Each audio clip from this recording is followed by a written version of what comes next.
देख रहे हैं इंडिया टीवी। आपके साथ मैं हूं मीनाक्षी जोशी। वक्त हो गया है राजधर्म का। राजधर्म में आज बात राजस्थान की होगी, जिसमें आपको दिखाऊंगी टोंक में भारी टेंशन क्यों है, टोंक में क्यों बवाल मचा हुआ है, जिस नेता ने एसडीएम को थप्पड़ मारा था उसका क्या हुआ। साथ ही बात महाराष्ट्र की होगी, जहां अब रजाकार पर आर पार हो गया है। आपको बताऊंगी कि रजाकार को लेकर बीजेपी मल्लिकार्जुन खड़गे से सवाल क्यों पूछ रही है, योगी क्यों कह रहे हैं कि खड़गे को गुस्सा रजाकारों पर करना चाहिए। लेकिन बात पहले टोंक की होगी। आज उस थप्पड़ कांड की बात राजधर्म में सबसे पहले, जिसकी गूंज 24 तक राजस्थान में सुनाई देती रहेगी। जी हां, एक निर्दलीय कैंडिडेट ने सरकार को चुनौती दी, बवाल हुआ, आगजनी हुई, पुलिस पर पथराव हुआ, पुलिस वाले घायल हुए और ये शख्स 24 घंटे तक पुलिस की गिरफ्त से दूर रहा। मैं आपको बताऊंगी कि आखिर ये शख्स है कौन, उसने एसडीएम को क्यों थप्पड़ मारा, उसके समर्थकों ने क्यों तोड़फोड़ की। इस कैंडिडेट की क्राइम फाइल भी मेरे पास मौजूद है और उसके कांग्रेस से कनेक्शन के बारे में भी आपको डिटेल दूंगी। लेकिन सबसे पहले आपको तस्वीरें दिखाती हूं। आखिर राजस्थान के टोंक जिले में पिछले 24 घंटे में कैसा गदर मचा। राजस्थान के टोंक में थप्पड़ कांड के बाद भारी बवाल हुआ, आगजनी हुई, हंगामा हुआ। एक तरफ नेताजी और दूसरी तरफ उनके समर्थक, तो वहीं पुलिस प्रशासन अपने प्रयासों में जुटी हुई। दरअसल कल टोंक में उपचुनाव के लिए वोटिंग हुई थी और इस दौरान निर्दलीय प्रत्याशी राजेश मीणा ने एसडीएम को थप्पड़ मार दिया और इसके बाद जमकर बवाल हुआ। राजेश मीणा के समर्थकों ने दो बार हंगामा किया, आगजनी की, पब्लिक प्रॉपर्टी को आग के हवाले कर दिया। कल जब पुलिस राजेश मीणा की गिरफ्तारी करने के लिए, माफ कीजिएगा, नरेश मीणा की गिरफ्तारी करने के लिए जब पहुंची तो पुलिस की टीम पर ही उसके समर्थकों ने हमला कर दिया। 100 गाड़ियों में आगजनी की गई है, तोड़फोड़ की गई है। बवाल का फायदा उठाकर यहां से नरेश मीणा तो भाग गया। आज जब पुलिस ने इसे गिरफ्तार किया तो उसके समर्थक फिर बेकाबू हो गए, हाईवे को जाम कर दिया, टायर जलाकर जमकर आगजनी भी की गई। देखिए कैसे नरेश मीणा के समर्थकों ने हंगामा मचाया। जैसे ही नरेश मीणा की गिरफ्तारी की खबर फैली, उसके समर्थक टोंक जिले के समरावता गांव के बाहर स्टेट हाईवे पर पहुंच गए, टायर जलाकर हाईवे पर ट्रैफिक रोक दिया। पुलिस और एसटीएफ की टीम मौके पर मौजूद थी और इसी का नरेश मीणा के समर्थकों पर कोई असर नहीं दिखाई दिया। पुलिस की टीम फिर आप वहां देखिए, गाड़ियों के सायरन आप सुनिए, पुलिस के हाथ में हथियार थे, लेकिन मजाल है कि किसी भी उपद्रवी को इस बात का कोई फर्क पड़ रहा हो। पुलिस ने हालांकि जल्द ही मौके पर पहुंचकर हालात को काबू में करने की कोशिश तो की, काफी हद तक हालात को काबू में भी कर लिया गया, लेकिन उससे पहले तक जमकर तमाशा हो गया।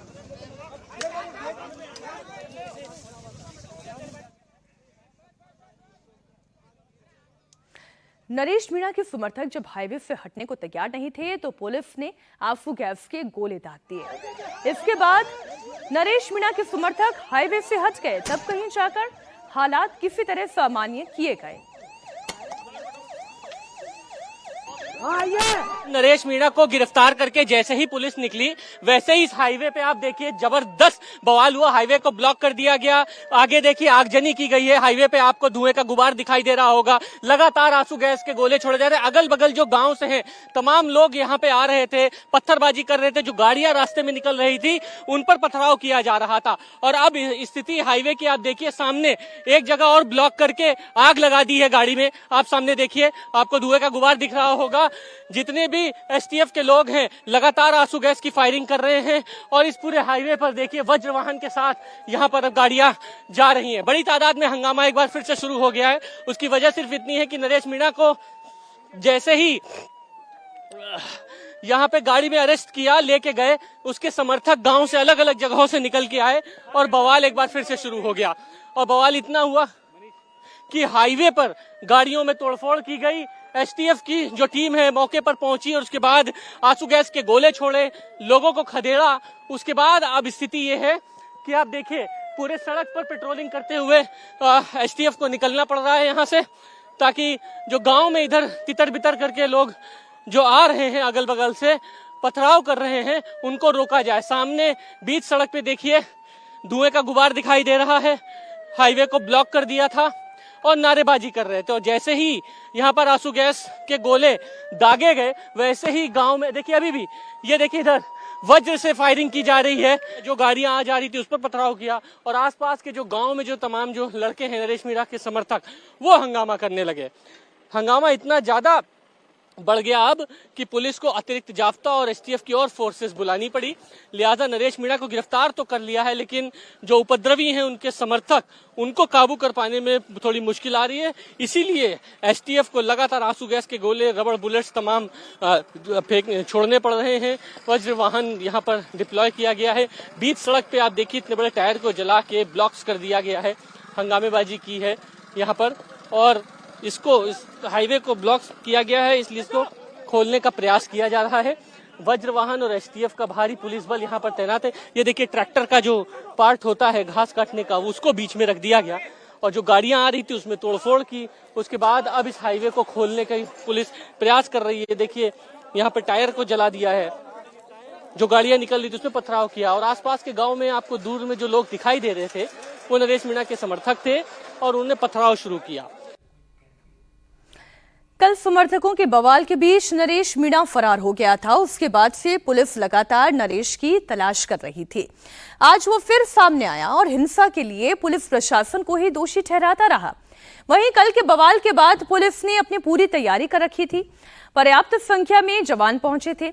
एसटीएफ की टीम भी मौके पर आई। उसके बाद पुलिस समरावता गांव में दाखिल हो गई और नरेश मीणा को सरेंडर करने के लिए कहा, लेकिन नरेश मीणा ने सरेंडर करने से इनकार कर दिया। वो कल की तरह इस बार फरार नहीं हुआ। उसके बाद पुलिस ने उसे गिरफ्तार कर लिया। गिरफ्तारी से पहले तक मीणा ये कहता रहा कि वो सरेंडर नहीं करेगा। यहाँ पे आया हूँ, बैठा हूँ यहाँ पे। पुलिस अपना काम करेगी, पुलिस मेरा उसका काम करेगी, मैं मेरा काम करूंगा। नरेश ये काम कल ही हो जाता तो इतना बवाल नहीं होता। मैं तो तैयार था, कल भी तैयार था, लेकिन ये अपने एकड़े पे थे। पुलिस कल सुनना नहीं चाह रही थी। पुलिस एक तरफा कार्रवाई कर रही थी। लेकिन जो मारपीट हुई है गाँव वालों के साथ, जितना पीटा गया है, गाड़ियाँ जलाई गई है, उसमें न्यायिक जांच होनी चाहिए। उन सबको उनके सबके कार्रवाई होनी चाहिए। नरेश क्या सरेंडर कर रहे हैं आप? नरेश क्या सरेंडर? मैं कोई सरेंडर नहीं कर रहा। करेंगे? नहीं। पुलिस कह रही है कि सरेंडर करेंगे, सख्ती करेंगे। उनकी मर्जी। मैं सरेंडर नहीं कर रहा। मैं सरेंडर नहीं करूँगा। पुलिस एक एक करके मीडिया कर्मियों को हटा और यहाँ से नरेश मीणा को लेके जाया जा रहा है। नरेश आपको लेकर हाँ, साइड हो गए, साइड हो गए। मुकेश जी आएगा। आप देखिए गिरफ्तार करने की बात तो ये सरेंडर नहीं करूँगा। सरेंडर नहीं करूँगा। कर दो नहीं सरेंडर करने के लिए पुलिस कह रही है। नहीं करूँगा। मैं सरेंडर नहीं करूँगा ना। सरेंडर नहीं करेंगे। मेरी मांगे पूरी हो। कलेक्टर आए। इस पूरे कांड की शुरुआत कैसे हुई अब ये आपको बताती हूँ। ये पूरा हंगामा एक थप्पड़ कांड के बाद शुरू हुआ था। कल राजस्थान में विधानसभा की कुल 7 सीटों पर उपचुनाव हुए। इनमें टोंक जिले की देवली उनियारा विधानसभा क्षेत्र भी शामिल है। यहाँ समरावता गांव में एसडीएम अमित चौधरी निरीक्षण करने के लिए पहुंचे। अचानक से यहीं पर कहासुनी के बाद निर्दलीय उम्मीदवार नरेश मीणा ने उन्हें थप्पड़ जड़ दिया। वहां पुलिस वाले भी मौजूद थे। पुलिस वाले इससे पहले की हरकत में आते नरेश मीणा यहां से थप्पड़ चला चुका था। पुलिस वालों ने उसे तुरंत काबू में तो किया, लेकिन तब तक काफी देर हो चुकी थी। अब सवाल यह है कि आखिर एक उम्मीदवार ने एसडीएम के ऊपर हाथ क्यों उठा दिया। इसकी वजह अब आपको बताती हूँ। दरअसल नरेश मीणा का कहना यह था कि ईवीएम पर उसके चुनाव चिन्ह बहुत ही हल्का दिखाई दे रहा था और इस वजह से उसके समर्थकों को वोटिंग करने में दिक्कत आ रही है। नरेश मीणा इस मुद्दे पर डीएम को बुलाने की मांग करने लगे। वो कहने लगा कि डीएम खुद आकर हालात का जायजा ले, लेकिन जब एसडीएम ने इस मांग को अनसुना कर दिया तो वो आपा खो बैठा। नरेश मीणा का यह भी कहना था कि एसडीएम खुद गांव में फर्जी वोटिंग करवा रहा है, लेकिन एसडीएम ने सारे आरोपों को खारिज कर दिया। विकास सांगवान बड़ी फोर्स के साथ आज अंदर आए और अब नरेश मीणा को गिरफ्तार कर लिया गया। विकास जी, अभी की कार्रवाई सफल रही, कोई पथराव नहीं हुआ, कोई वायलेंस नहीं? जी, कोशिश ये थी कि पुलिस अपने दल बल के साथ आए, पूरी तैयारी के साथ आए। चारों तरफ नाकाबंदी की गई थी। हमने इंश्योर किया कि किसी तरीके से कोई भागने का तरीका रास्ता ना रहे और अपराधी को मजबूर किया जाए कि वो अपने आप को समर्पण करे। कौन कौन सी धाराओं में अरेस्ट किया गया है? जो भी सेक्शन लगेंगे, राजकार्य बाधा, आगजनी है, बलवा का यूज़ करके पथराव करना है, उसमें गिरफ्तार किया जाएगा। क्या सरेंडर करने के लिए प्रयासरत था नरेश मीणा? मंशा नहीं थी, हमने ज़रूर रिक्वेस्ट की थी, लेकिन फिर हमें थोड़ा हल्का बल प्रयोग करके उसको गिरफ्तार किया गया। थप्पड़ कांड के बाद पुलिस जब नरेश मीणा को गिरफ्तार करने के लिए पहुंची तो उसके समर्थक बेकाबू हो गए। नरेश मीणा अपने समर्थकों के साथ गांव में धरने पर बैठा था। जैसे ही पुलिस की टीम वहां पहुंची, समर्थकों ने पुलिस पर पथराव करना शुरू कर दिया। पुलिस ने हालात पर काबू पाने के लिए जब लाठीचार्ज किया तो इन लोगों ने आगजनी करनी शुरू कर दी। पुलिस की गाड़ियों को तो जलाया ही जलाया, वहां पर खड़ी हुई 100 से ज्यादा कार और बाइक भी फूंक डाली। सभी भाई एक साथ होकर आगे बढ़े, तुम्हारा आगे ना पड़ेगी, चलो भाइयों चलो। पत्थर आ रहे हैं, पत्थर आ रहे हैं, मोटे मोटे पत्थर आ रहे हैं।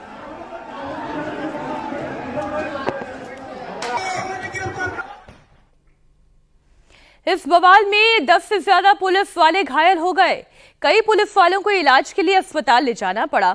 पुलिस का कहना यह है कि उसने सिलसिले में करीब 40 लोगों को हिरासत में ले लिया है। नरेश मीणा के समर्थक कल जिस जगह पर धरने पर बैठे हुए थे, वहां एक भी गाड़ी सुरक्षित नहीं बची। आप देखिए, नरेश मीणा ने एसडीएम को थप्पड़ मारा और उसके बाद यहाँ पर धरना शुरू हुआ। धरना के बाद जब पुलिस ने नरेश मीणा को गिरफ्तार करने की कोशिश करी, तब यहाँ पर नरेश मीणा के समर्थकों और पुलिस के बीच झड़प हुई और गाड़ियों में आग लगा दी गई, तोड़फोड़ हुई। देखिए, ये गाड़ी है, बताते हैं नरेश मीणा की गाड़ी है ये, जिससे नरेश मीणा आया था। और नरेश मीणा की गाड़ी के अलावा अन्य गाड़ियाँ यहाँ पर जो समर्थकों की थी वो जला दी गई हैं। ये देखिए, एक के बाद एक गाड़ियाँ यहाँ पर खड़ी हुई हैं। क्या कार, क्या बाइक्स, पुलिस की गाड़ियों भी जलाया गया है। ये बाइक आप देखिए, यहाँ पर बुलेट और ये तमाम गाड़ियां हैं। आगे और भी जो तस्वीरें हैं वो भयावह हैं। पूरे गांव में जो स्थिति रात को इस तरीके की थी कि भगदड़ जैसी स्थिति मच गई थी। लगभग 30 से 35 बाइकों को जलाया गया है। तमाम पुलिस की गाड़ियों को जलाया गया है, तोड़फोड़ की गई है बाइक में। आप देखिए, ये बाइक जो टूटी फड़ी हुई है, यहाँ पे ये जो बाइकें हैं ये जली हुई हैं। अब आप देखिए, इस जगह पर यहाँ एक पुलिस की गाड़ी थी जिसको जलाया गया और गाड़ियों में आग लगा दी गई। और हालत ये है कि यहाँ पर जो स्थिति है वो पूरी तरीके से बिगड़ गई। 30 से 35 गाड़ियाँ इस जगह पर और 20-25 गाड़ियां इस जगह पर पूरी तरीके से जल के खाक हो चुकी हैं। ये आप गाड़ी देखिए, यहाँ पर जो खड़ी है ये एक पुलिस की गाड़ी है। इसके आगे भी 2 गाड़ियां जो हैं, पुलिस की जीप, और वो अलग अलग जगह पर वो पूरी तरीके से जल के खाक हो चुकी हैं। ये बाइक देखिए, लगभग 10 से 12 बाइकें तो इसी जगह पर है जो जली हुई है। उसके अलावा आगे जो तमाम जो बाइकें पड़ी हुई हैं, देखिए उसमें आग लगाई गई है। सामने जो मंच आपको लगा हुआ दिख रहा है, उस मंच पर नरेश मीणा खुद बैठा हुआ था और उसके बाद यहाँ पर लगभग 5 से 10 हजार लोगों की भीड़ थी। गाड़ियां देखिए यहाँ पर जली हुई हैं। जिसको जो जगह मिली वो वहां पर यहाँ से फरार हुआ। जब यहाँ पर आंसू गैस के गोले और फायरिंग की गई पुलिस की तरफ से, तब ये जो बगल के तालाब जो आप देख रहे हैं, कई लोग इस तालाब में भी फांद गए और उसके बाद बचने का प्रयास करने लगे। इस आगजनी के बाद पुलिस नरेश मीणा की तलाश कर रही थी। आज नरेश मीणा खुद सामने आया, मीडिया से बात की और पुलिस पर ही पूरी हिंसा का आरोप भी लगा दिया। इतना ही नहीं, अपने थप्पड़ कांड को भी जायज ठहराने की कोशिश करने लगा। 10-15 लोगों के लिए वहां गया। वहां जाने के बाद मैंने कहा मैं खाना, तो मेरे को एसपी ने पकड़ा, हाथ पकड़ के एसपी ने कहा कि आ जाओ एटीएम से बात करेंगे। मैं कलेक्टर के नीचे बात नहीं करूंगा। उसके बाद एसपी ने मुझे झपट्टा मारा और 5-10 पुलिस वालों ने मेरे को जीप में डाल दिया था। जीप में डालने के बाद मेरे साथियों ने लट देना चालू कर दिया, मुझे छुड़ा लिया था। छुड़ाने के बाद मैं इसी मंच पे आ गया था। यहाँ मेरी माता बहनों ने इधर से फोर्स आई, जो एसटीएफ है वो आई, उधर से लाठीचार्ज करती हुई आई। हमारे लोगों ने उनको खूब जम के मारा, उनको पैक कर दे भाग गए थे। सब सारे पुलिस वाले स्कूल में दुब गए थे, सब इधर भाग गए थे। फिर उन्होंने आंसू गैस छोड़े, फिर उन्होंने मिर्ची बम फेंके। जब मिर्ची बम फेंके तो मैं यहाँ मिर्ची बम पड़ा, मैं बेहोश हो गया था। मुझे यहाँ से उठा के बाहर मेरे साथी 5 किलोमीटर तक खेतों में उठा के लेके गए। मैं 5 किलोमीटर जाके एक मकान में मुझे सुलाया गया। मुझे जब शाम को होश आया, जब यहाँ आग जनी हो रही थी, यहाँ औरतों को घरों में देखो कांच वार तोड़ रखे, औरतों घरों में मारा, कुछ के आग जनी करिए, यहाँ पीछे आग लगाई है। कुछ बच्चे रात को बेहोश हो गए थे आगे उसके ब्लास्टिंग से। और उसके बाद में रात भर उन्होंने इस तरह कुटाराघात किया, यहाँ पे महिलाओं को मारा है, लोगों को मारा है। अब एक सवाल तो आपके भी मन में आ रहा होगा कि आखिर ये नरेश मीणा है कौन, जिसके अंदर इतनी हिम्मत है कि पहले तो एक सरकारी अधिकारी के ऊपर थप्पड़ चढ़ दे और उसके बाद जब पुलिस गिरफ्तारी करने के लिए पहुंचे तो उसके समर्थक आगजनी करने पर आमादा हो जाएं। आपको बताती हूँ ये नरेश मीणा कौन है। कुछ समय पहले तक ये कांग्रेस पार्टी में हुआ करता था और सचिन पायलट का समर्थक भी माना जाता था। कांग्रेस ने जब उसे टिकट नहीं दिया तो नरेश मीणा परेशान हो गया। खूब हो हल्ला हंगामा तब भी हुआ था। नरेश मीणा ने ऐसे में निर्दलीय के तौर पर इसी सीट से नामांकन दाखिल कर दिया। देवली उनियारा सीट से उसने निर्दलीय चुनाव लड़ा। कांग्रेस ने जब उसे नामांकन वापस लेने के लिए कहा तो उसने इनकार कर दिया। इसके बाद कांग्रेस ने फिर उसे पार्टी से निष्कासित कर दिया। राजस्थान में उपचुनाव के दौरान जमकर बवाल हुआ तो महाराष्ट्र में अब रजाकार को लेकर संग्राम छिड़ गया है। अब बात रजाकारों की होगी। बात कांग्रेस प्रेसिडेंट की फैमिली तक, उनके परिवार तक आ गई। कांग्रेस के राष्ट्रीय अध्यक्ष मल्लिकार्जुन खड़गे की मां को आखिर किसने मारा? मल्लिकार्जुन खड़गे की बहन को किसने जलाया? कांग्रेस प्रेसिडेंट के घर में किसने आग लगा दी? महाराष्ट्र में जब उत्तर प्रदेश के सीएम योगी आदित्यनाथ ने पहली बार मल्लिकार्जुन खड़गे की फैमिली को लेकर कहा तो ऐसा लगा कि शायद वो हिंदू मुसलमान एंगल महाराष्ट्र इलेक्शन में फिट करना चाह रहे हैं, इसलिए ऐसे बयान दे रहे हैं। लेकिन आज मल्लिकार्जुन खड़गे के बेटे ने जो कहा, जो बताया, उससे तो योगी आदित्यनाथ की बात पर मुहर लग गई। वो बात सच साबित हो गई। आइए सबसे पहले आपको कांग्रेस प्रेसिडेंट मल्लिकार्जुन खड़गे के बेटे प्रियांक खड़गे का वो पोस्ट दिखाती हूं जो उन्होंने सोशल मीडिया प्लेटफॉर्म एक्स पर लिखा। प्रियांक खड़गे ने योगी आदित्यनाथ को टैग करते हुए पोस्ट में यह माना है कि रजाकारों ने ही खड़गे के घर को जला दिया था। रजाकारों ने ही मल्लिकार्जुन खड़गे की मां और बहन की हत्या कर दी थी। उन्होंने बकायदा एक्स पोस्ट पर लिखा, yes mister Yogi Adityanath ji, in 1948 the Razakars burnt down Shri Khadgeji's house, taking the lives of his mother and sister. Though he narrowly escaped, he survived and rose to become a 9-time MLA, twice Lok Sabha and Rajya Sabha MP, Central Minister, the leader of Lok Sabha, leader of the opposition in the Rajya Sabha, and an elected Congress president. यानी कि हाँ, योगी आदित्यनाथ जी साल 1948 में रजाकारों ने ही खड़गे जी का घर जला दिया था। उनकी मां बहनों की जान ली थी। हालांकि वो बाल बाल बच गए थे, लेकिन वो 4 बार विधायक बने, 2 बार राज्यसभा और लोकसभा के सांसद बने, केंद्रीय मंत्री बने, राज्यसभा के नेता प्रतिपक्ष से लेकर कांग्रेस अध्यक्ष बने। प्रियांक खड़गे ने आगे रजाकार को लेकर सफाई भी दी। प्रियांक खड़गे ने आगे लिखा कि it was the Razakars who committed this act, not the entire Muslim community. Every community has bad apples and individuals who do wrong. इसका सीधा अर्थ यह था कि वो रजाकारों को तो इसके गुनाह का जिम्मेदार मान रहे हैं, लेकिन पूरे मुस्लिम समुदाय रजाकार नहीं है। हर समुदाय में बुरे लोग होते हैं जो गलत काम करते हैं। पहले उन्होंने एक एक्स पोस्ट डाला और फिर अपनी बातों को बयान के जरिए जस्टिफाई किया। I think he does not understand the pain of communal riots, and of course Razakars did what they did to our family. They torched the house. A few people of our family died. That does not mean that the entire Muslim community is bad. The Razakars did it. The Muslim community did not do it. Just like how certain sections of the community do not allow Dalits to get into the temples, that does not mean the entire community is bad, right? So the atrocities that you do is okay, but the atrocity somebody else does is the community, give a community color to it, that's wrong. दरअसल साल 1948 में हैदराबाद निजाम के रजाकारों ने कांग्रेस अध्यक्ष मल्लिकार्जुन खड़गे की मां बहन की हत्या कर दी थी, उनके घर को जला दिया था। और ये सच है कि वो किसी तरह से बचकर उन्होंने अपनी जान बचाई थी। यूपी के मुख्यमंत्री योगी आदित्यनाथ ने महाराष्ट्र के चुनाव में खड़गे से इसी को लेकर मंच से सवाल पूछा था। जब खड़गे ने उनके भगवा ड्रेस को लेकर प्रहार किया था तो उनके जवाब में योगी आदित्यनाथ ने कहा था कि रजाकारों ने कांग्रेस अध्यक्ष के परिवार को मार दिया था। रजाकारों ने खड़गे की मां, चाचा और चाची को जला दिया था।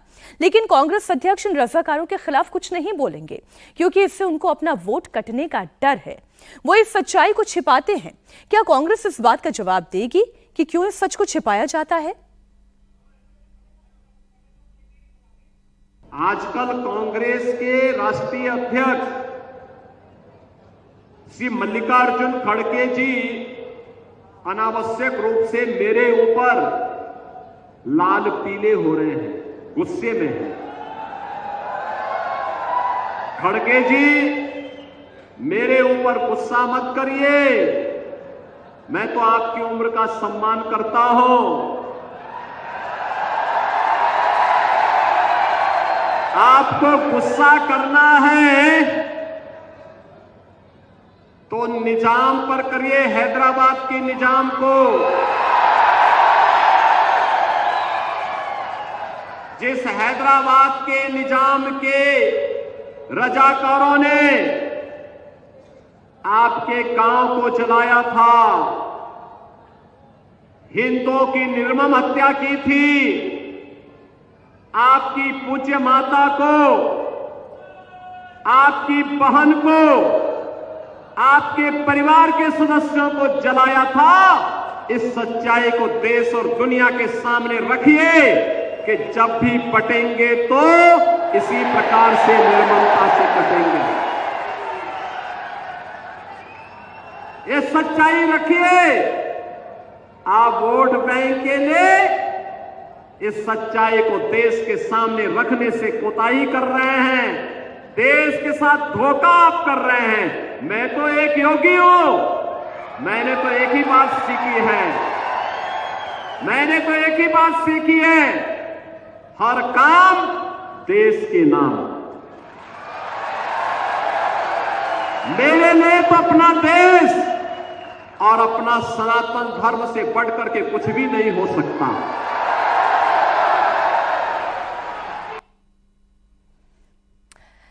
इस वक्त बीजेपी नेता माधवी लता हमारे साथ जुड़ गई हैं।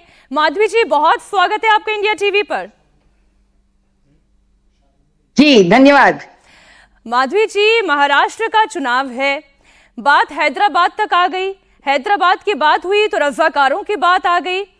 तो पहले तो आज चर्चा की शुरुआत यहीं से कर लेते हैं। ये आखिर रजाकार हैं कौन जिनके नाम पर इतना बवाल मचा हुआ है? आज थोड़ा सा इतिहास के उस स्याह पन्ने को थोड़ा पलट लेते हैं।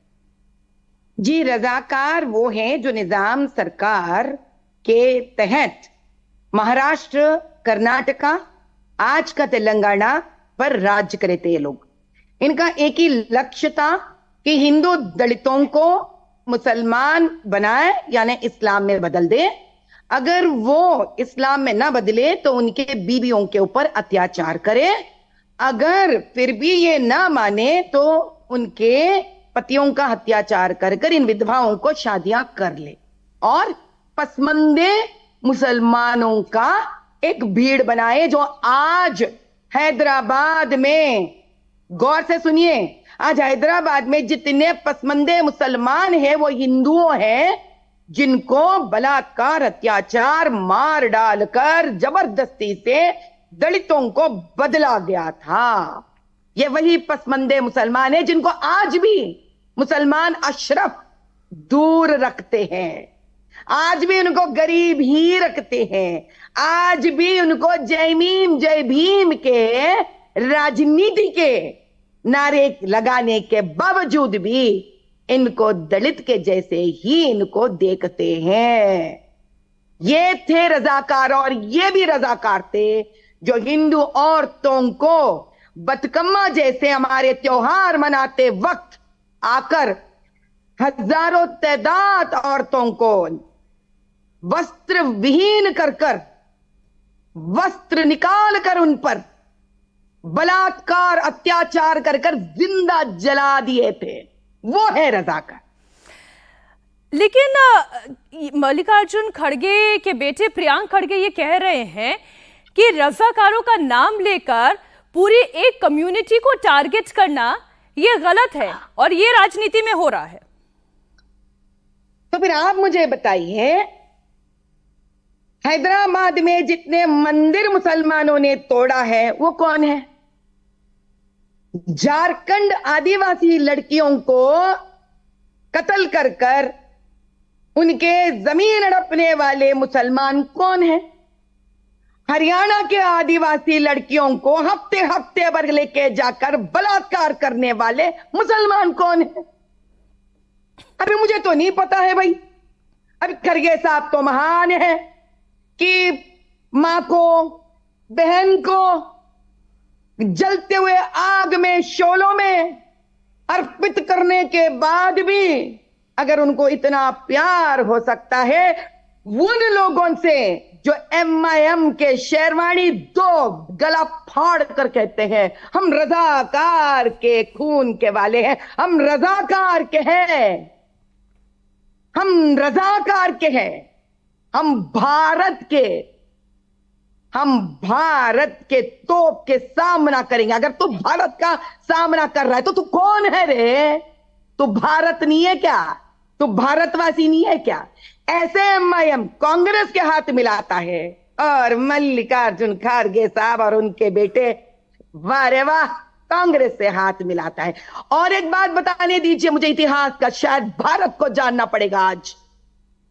सरदार वल्लभ भाई पटेल जी बार बार जवाहरलाल नेहरू तब के जो प्राइम मिनिस्टर थे उनसे प्रार्थना की थी कि रजाकार मार रहे हैं अपनों को, कत्ल कर रहे हैं हिंदुओं को, खास कर दलितों को संहार कर रहे हैं। आप तुरंत मुझे दीजिए उस हक जाकर उनको बंद करने के लिए, खत्म करने के लिए, इस खून का बहती हुई इस अन्याय को। चुप बैठे थे जवाहरलाल नेहरू। अगर इसका सच जानना है इतिहास तो पुस्तक तो भी पढ़िए या रजाकार मूवी तो भी देख लीजिए। हे भारतवासियों, कांग्रेस का यह षड्यंत्र आता रहा सदियों से। नहीं तो ये माधवी जी, फिर कांग्रेस पार्टी की कौन सी ऐसी पॉलिटिकल ऑब्लिगेशन है कि खड़गे साहब पूरी इतिहास तो बताते हैं लेकिन कल्प्रिट का नाम नहीं बोलते, वो नाम पचा जाते हैं। जी, जिस प्रकार से मल्लिकार्जुन खड़गे जी के सुपुत्र बताए थे कि हर मजहब में, जाति में, धर्म में गलत लोग रहते हैं, तो हिंदुओं में तो खुदगर्ज लोग होते हैं ना, जो कांग्रेस जैसे लोगों को राजनीति के टिकट के लिए हाथ मिला सकते हैं। है नहीं बात सही? उनकी बात उन्हीं को मैं दोहरा रही हूं। अगर आपको देश की बात पड़ता, आज उलेमा बोर्ड जैसे 17-18 डिमांड जो देश को सर्वनाश कर सकता है, ऐसा अगाड़ियों के साथ कांग्रेस हाथ नहीं मिलाता। ऐसे अगाड़ी के साथ, कांग्रेस के साथ जो है आप नहीं रहते उसके साथ। अच्छा, आप थोड़ी देर पहले ओवैसी बंधुओं का जिक्र कर रही थी, दोनों भाइयों का जिक्र कर रही थी। रजाकारों से ये असदुद्दीन ओवैसी का क्या संबंध है? जी देखिए, पहली बात, ये जो MIM है ये रजाकारों ने शुरू किए थे।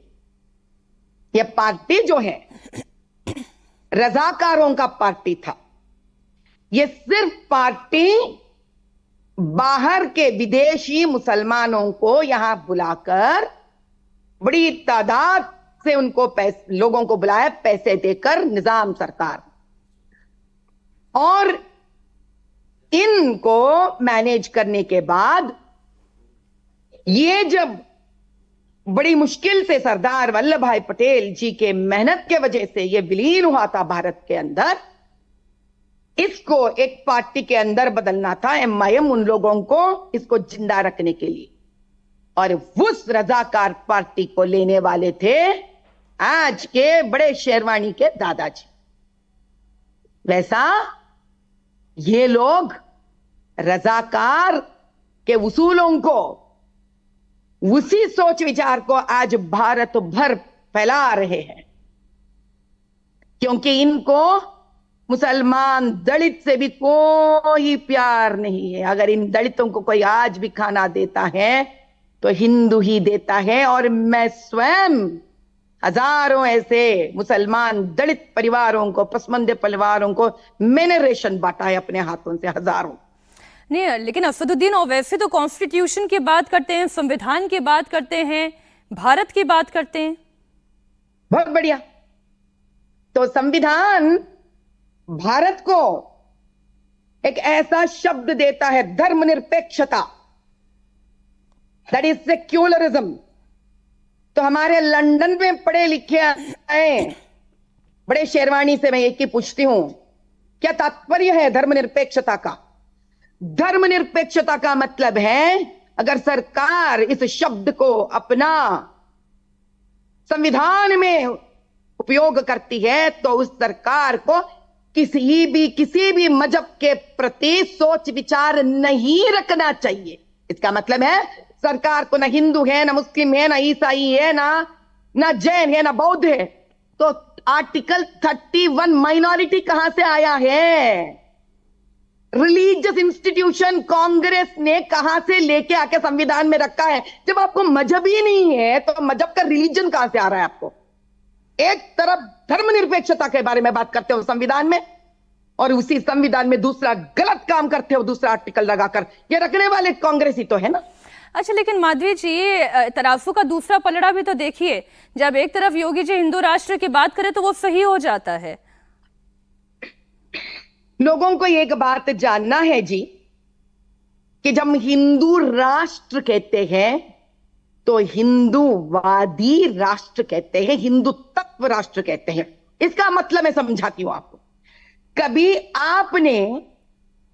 कभी आपने आज तक पूरा भारत देश में आरएसएस को एक बार भी ऐसा डिमांड जैसे उलेमा ने दिया है देते हुए देखा है? 10% हिंदुओं को रखो पुलिस डिपार्टमेंट में, कभी देते हुए सुना है आपने आरएसएस को? कभी सुना है आपने आज तक? मैंने तो बटेंगे तो कटेंगे का नारा सुना है, इसलिए मुझे लगा ये पूछना जरूरी है। हाँ, इसीलिए बोल रहे हैं, क्योंकि अगर अभी भी अगर हम चुप बैठेंगे, ये लोग घुसपैठियों को बांग्लादेश के अंदर तो ला ही लिए हैं, वहां से झारखंड से और अंदर लेके आकर हमारे दलित और आदिवासी लड़कियों को बलात्कार कर टुकड़े टुकड़े पर बांटेंगे और काटेंगे भी। इसीलिए हम बटना नहीं चाहते, हम कटना नहीं चाहते। ये देश एक समय में सोने की चिड़िया कहा जाती थी। जो देश बट गया होता, गरीबी में होती, वो सोने की चिड़ी नहीं बनती मीनाक्षी जी। जो देश संपत्ति से आबाद होती है, जो संस्कारों से आबाद होती है, उसको सोने की चिड़िया बोलते हैं। ये मुगल और अंग्रेजी भीख मांग रहे थे, इसीलिए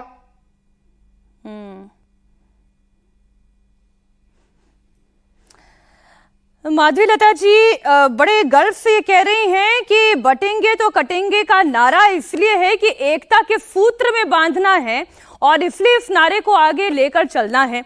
लेकिन वहीं कांग्रेस पार्टी और आपके विरोधी ये कहते हैं कि दरअसल ये तो बीजेपी के हताशा का मुजाहिरा है, ये आपकी हताशा बोल रही है, ये निराशा है, आप डिविसिव पॉलिटिक्स कर रहे हैं।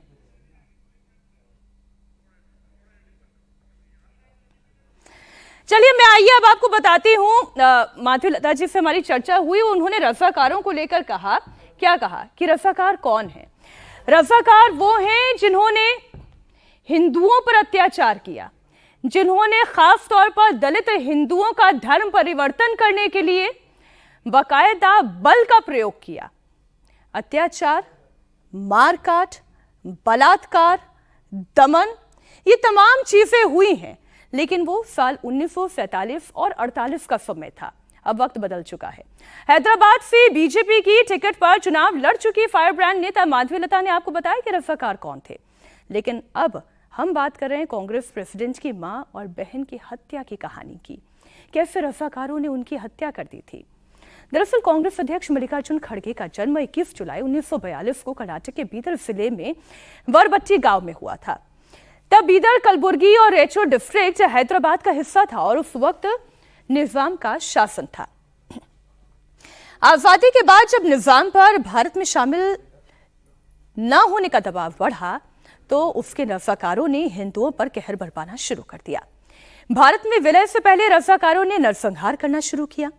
8 मई 1948 को रज़ाकारों ने बीदर के गांव में 200 से ज्यादा लोगों की हत्या कर दी, जिसमें खड़गे का परिवार भी शामिल था। रज़ाकारों ने उनके घरों में आग लगा दी। खड़गे की मां और बहन को जला दिया गया।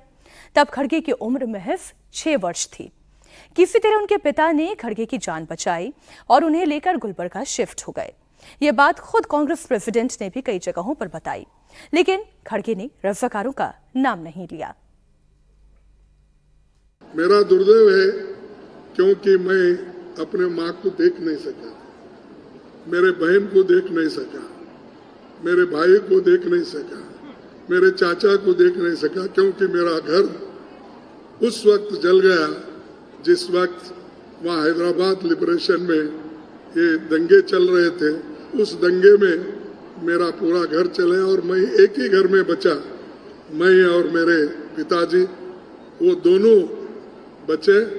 मैं ये 1946 की बात कर रहा हूँ, क्योंकि वहाँ पर 46, 47, 48 में दंगे हुए, तो सिर्फ हमारे पिताजी ने मुझे बचा के संरक्षण करके गांव-गांव लेके गए। फिर आखिरी में गुलबर्गा में हम आके बसे। तो मुझे तो मैं देखा नहीं मेरी बहन कैसी थी, मेरी माँ कैसी थी, लेकिन आप लोग बड़े खुश नसीब हो, आपके पास माँ है, आपके पास बहन है, आपके पास भाई है, आपके पास पिता है, सभी लोग हैं। लेकिन हमने वो जो आशीर्वाद से दूर हो गए। कांग्रेस प्रेसिडेंट कह रहे हैं कि उनके मां और बहन की हत्या कर दी गई, घर को जला दिया गया था। लेकिन मां बहन की हत्या किसने की, घर को किसने जलाया, ये नहीं बताया। हालांकि अब उनके बेटे प्रियांक खड़गे ने कबूल किया है कि रज़ाकारों ने उनकी दादी और बुआ की हत्या की थी। दरअसल आजादी के वक्त देश में 500 से अधिक रियासतें थी। ये मैप आपके सामने है, जिसमें से एक सबसे बड़ा रजवाड़ा हैदराबाद था, जहां निजाम का शासन था। देश की आजादी के बाद निजाम खुद को एक आजाद मुल्क बनाना चाहते थे। तब हैदराबाद के निजाम का शासन मौजूदा तेलंगाना, आंध्र प्रदेश, कर्नाटक और महाराष्ट्र के इलाकों तक फैला हुआ था।